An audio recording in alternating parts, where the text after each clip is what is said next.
Soundiata Keïta, le fondateur de l'Empire du Mali. Soundiata Keïta occupe une place centrale dans l'histoire de l'Afrique de l'Ouest.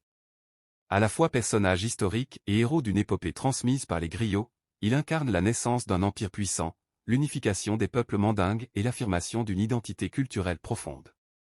Son histoire, mêlant faits historiques et traditions orales, est l'une des plus riches du continent africain. Pour comprendre Soundiata, il faut plonger dans le Mandin du XIIIe siècle, un espace en pleine mutation politique, où rivalité, alliance et conquête redessinent les frontières et les pouvoirs. 1. Le contexte historique, le Mandin avant Soundiata. Au XIIIe et XIIIe siècle, l'Afrique de l'Ouest est une région dynamique, traversée par les routes commerciales transsahariennes. L'or, le sel, les esclaves et les tissus circulent entre les royaumes, reliant le Sahel aux grandes cités du Maghreb. Le Mandin, région située dans l'actuel Mali et en Guinée, est alors un ensemble de petits royaumes dirigés par des chefs locaux. Ces entités politiques, bien que culturellement proches, sont souvent divisées, ce qui les rend vulnérables aux invasions extérieures.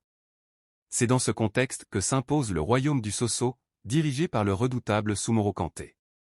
Ce dernier étend progressivement son pouvoir sur les royaumes mandins, imposant sa domination par la force. Les traditions orales décrivent Soumoro comme un tyran, un roi sorcier, symbole de l'oppression et de la désunion. Face à lui, les royaumes mandingues cherchent un leader capable de les unir.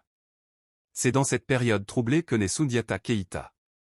2. Les origines de Soundiata, en histoire et légende. Soundiata Keïta naît vers 1190 à Niani, dans le Mandin. Il est le fils du roi Naré Magane Konaté et de Sogolon Condé, une femme décrite dans l'épopée comme la « femme buffle », symbole de force et de destin.